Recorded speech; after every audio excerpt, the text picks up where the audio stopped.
Morning, everybody, and welcome to Coffee with a Therapist this Monday.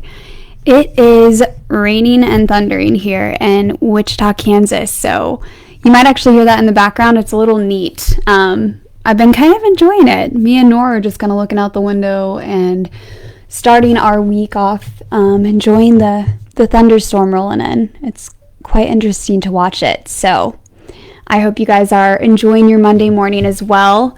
Today we are going to talk about something that's kind of a heavy topic, but very important.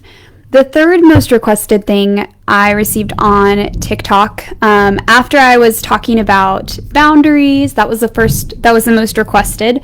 The second was toxic parents or toxic family members, talking about what that means and how to heal from that. And then the third was how we connect the dots between our current behaviors, because I used to do a lot of TikToks on, you might have childhood trauma or this is, or relationship trauma shows up as, that sort of thing. People were starting to recognize these features in them, but they weren't connecting the dots to what traumas may have created that. Now, before I delve into this topic, I already want to say it's important we tread lightly here, because trauma work is tough. There's a reason that we don't just instinctively heal trauma ourselves. And so it can actually be dangerous or harmful for us to, at times, try to process it by ourselves or with a loved one. Especially, again, if they come from a traumatic background, they may unintentionally cause what we call secondary trauma.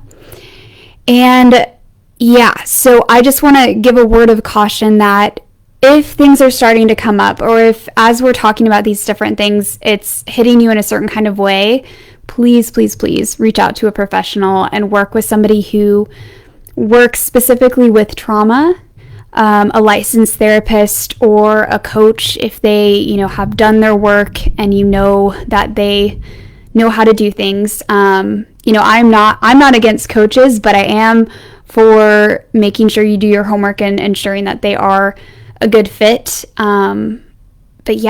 Just making sure you're working with a professional who knows their stuff and feels safe for you and knows how to be an emotionally safe person as you go through these hard things.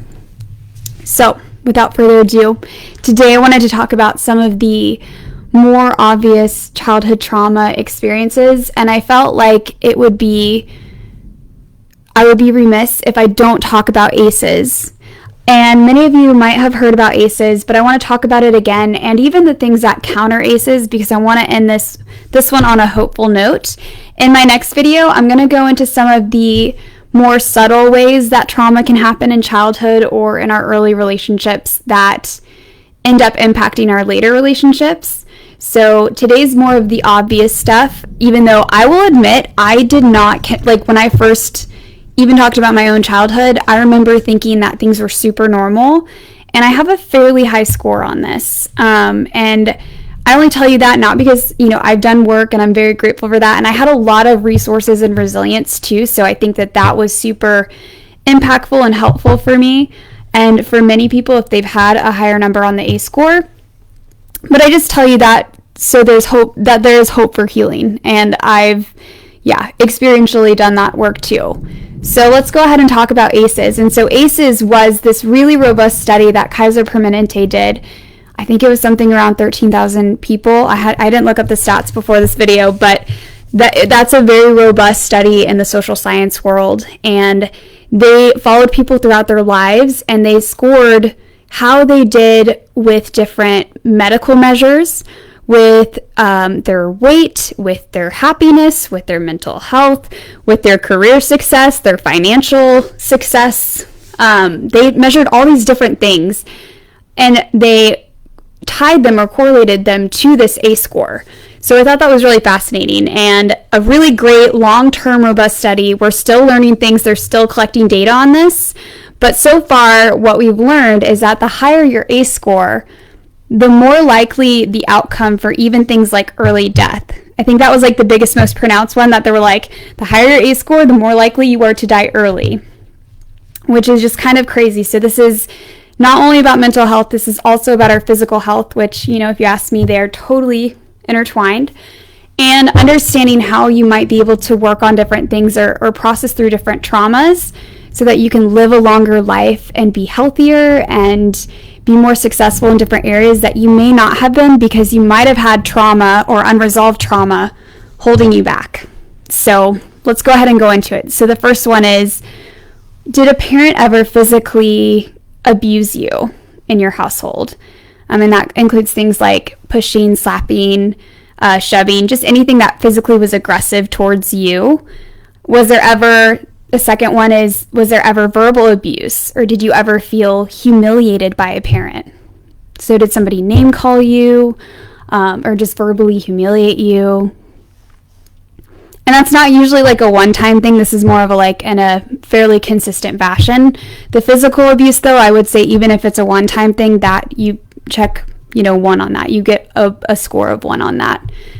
Number 3, were you ever sexually touched, fondled, or abused by an older child? So a child who is much older than you, they say about 5 years or more older than you, or an adult. Number 4, did you have a parent who abused substances in the home? Or not even just in the home, but abused substances or alcohol? Number 5, did you have a family member that went to jail? Number 6, did you ever have the disappearance of a parent through divorce or abandonment, or they just weren't around? I would also include in this, if they passed away early. So if you had a parent that passed away, or became very physically ill and wasn't emotionally available, I would include that as well. Did you ever have a parent with mental illness, or another family member in the home who had mental illness or struggled with their mental health?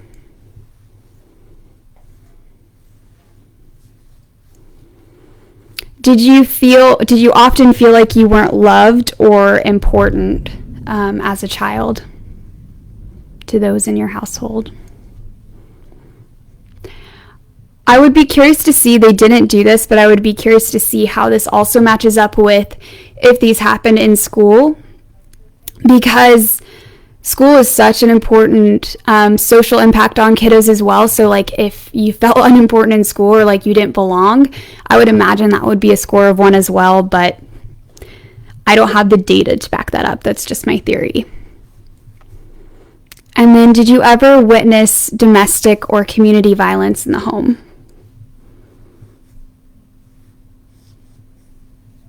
So that could have been physical abuse to another family member.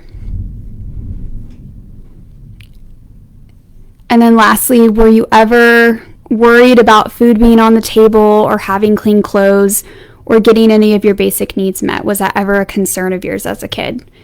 Now, for some kids, that may have been a very brief time in their life, but that still could have had a big impact.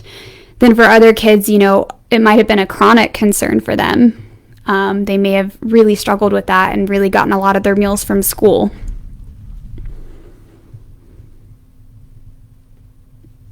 Okay, so those are the big ones. Now, again, I think it'd be interesting to see how this compares with how we felt in different social circumstances, especially the school environment, since it's such a big part of a kiddo's life.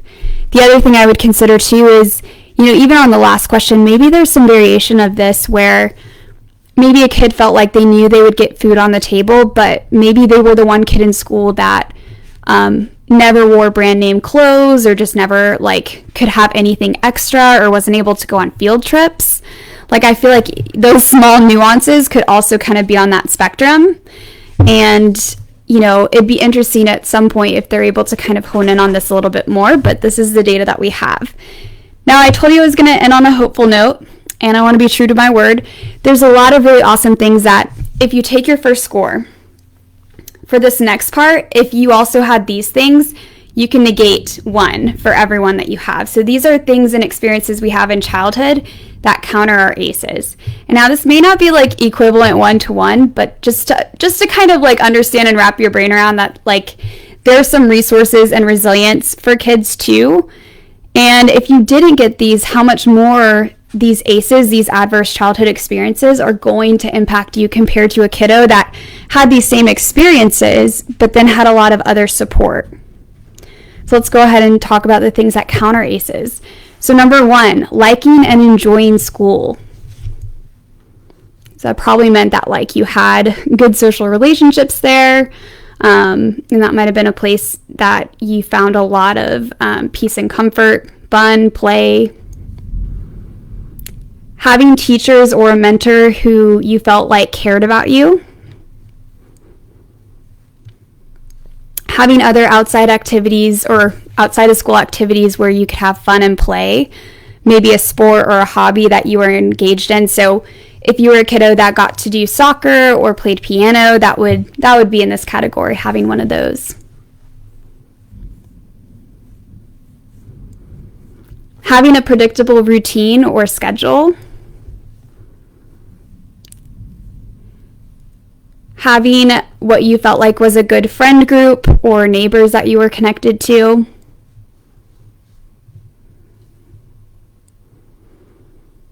Having different sources of comfort when you were in pain. So if you felt like you had different emotional resources for when you were sad, or if you scraped your knee, you felt like you had a parent or somebody you could, or an older sibling you could go to, that would be a resiliency factor.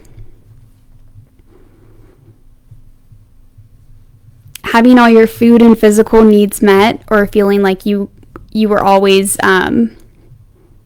had all your needs met, and maybe even then some, like, the different field trips were paid for, that sort of thing.